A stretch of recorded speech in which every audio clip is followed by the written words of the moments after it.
Bonjour à tous, c'est Geoffrey, bienvenue dans cette nouvelle vidéo. Aujourd'hui, je vais parler des barres de prot et de la poudre, mais en moindre mesure surtout des barres de protéines. En chrononutrition, paléo, céto, je vais m'étaler un petit peu. Alors, la barre de prot, c'est essentiellement de la protéine de lait. Donc, la barre de prot, il faut vraiment attention de bien la prendre. Donc, soit vous prenez des chronobars, ça se commande sur le site biochrono.net, soit vous me les demandez, soit je peux vous donner d'autres barres qui sont disponibles dans le commerce qui sont très bien équilibrées. Il y en a notamment une qui est super bien équilibrée. Donc les barres, à condition que ce soit vraiment des barres de protéines, pas des barres de céréales, pas des barres véganes, pas des barres de protéines, à la protéine animale. Alors, les barres de protéines, ce qui est génial, c'est que c'est principalement de la protéine de lait. Du coup, la protéine de lait, même si le fromage c'est le matin, même si le beurre c'est le matin, etc., la protéine de lait, c'est une protéine qui est digestible très vite. Donc du coup, très vite disponible pour le corps, et elle a la faculté, comme elle contient énormément de tryptophane, le tryptophane, comme on l'appelle en chrononutrition, c'est la bonne à tout faire de l'organisme, le tryptophane, c'est une petite protéine qui est capable de se transformer en sucre, de rester une protéine, ou en graisse. Donc en fait, selon le besoin du corps, la barre, elle va faire ce qu'elle doit faire. Le corps, il peut prendre ce qu'il veut, il peut transformer en ce qu'il veut. Donc ça veut dire qu'on va surtout la prendre au moment du goûter parce que, alors ça c'est nouveau parce que moi quand j'ai connu la chrono, c'était pas comme ça, il n'y avait pas de barre.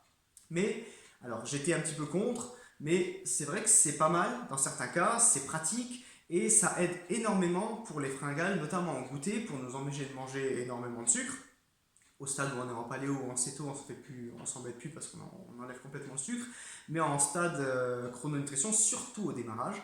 Au démarrage, on a surtout du mal à dire, en général, s'arrêter à un fruit. Moi, je me rappelle quand j'avais démarré la chrono il y a 10 ans, le goûter, c'était une catastrophe, hein. On aurait dit un banquet de pâtisserie. Et j'en suis pas fier. Voilà. Il faut faire des erreurs pour apprendre. Passons. Donc du coup, la barre de prot, elle va être là au moment du goûter, donc au retour de la faim après le déjeuner, pour justement gérer cette fringale, cette hypoglycémie. Parce qu'en fait, ce qui va déclencher l'envie de sucre au goûter, ça va être l'hypoglycémie que vous allez faire, tout simplement. Et donc du coup, quand on fait une hypoglycémie, vous le sentez, vous n'êtes pas bien, vous êtes fatigué, vous êtes hargneux, vous êtes agressif, on n'a pas forcément faim, mais on ne se sent pas bien. On n'est pas bien dans nos baskets. Donc ça, c'est une hypoglycémie.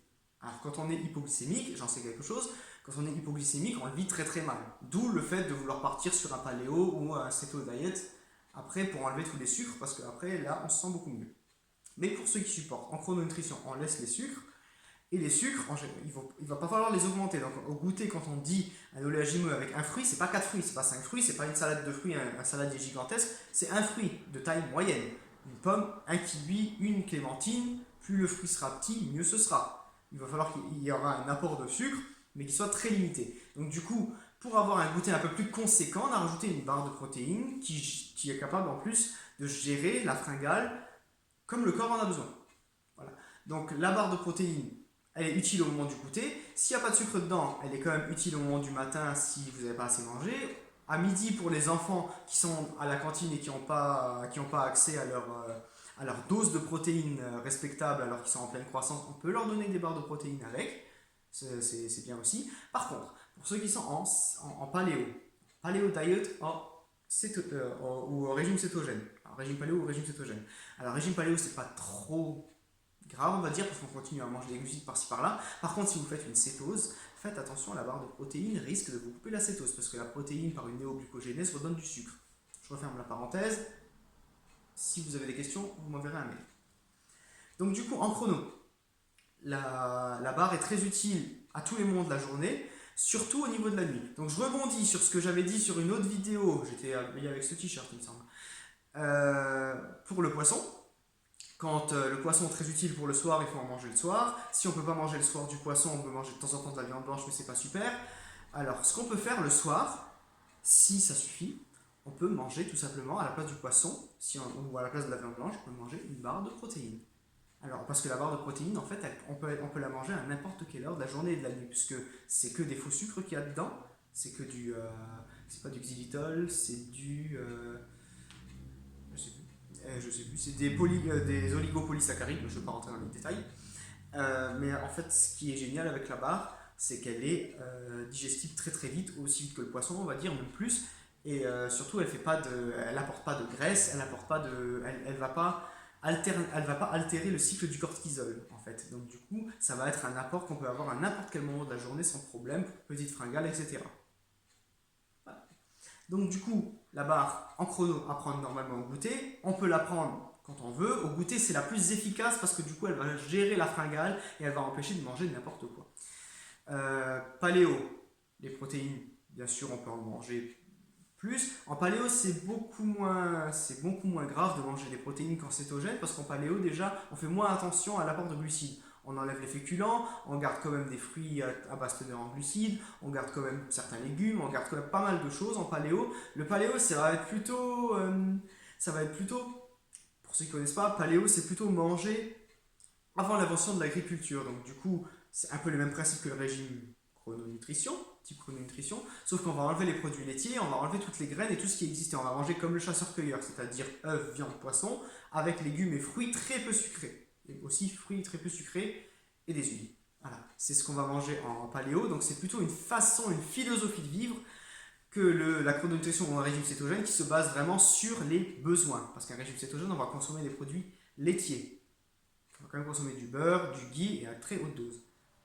Voilà. Mais par contre, en régime cétogène, il va falloir faire très attention au taux de protéines. Parce qu'en chrononutrition et en paléo, le taux de protéines, s'il est élevé, c'est bien. En régime cétogène, on essaie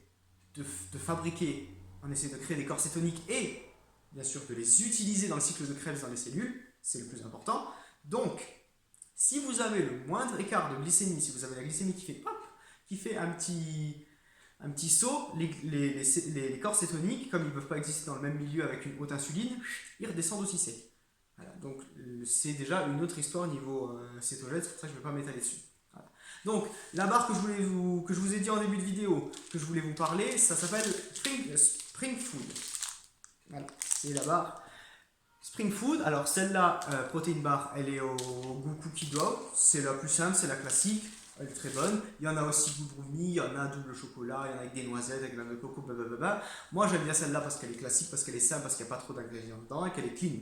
Parce que vous avez des tas de barres dans le commerce qui sont pas clean.